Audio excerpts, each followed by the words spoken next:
போது என்னை உணர்த்தி நடத்தினி.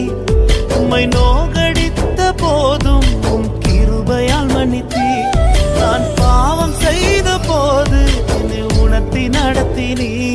உம்மை நோகடித்த போதும் உம் கிருபையால் மன்னித்தீ. என்னை விட்டு கொடுக்காதவர், என்னை நடத்துகின்றவர், என்னை பாதுகாப்பவர் என் நேசர் நீரே.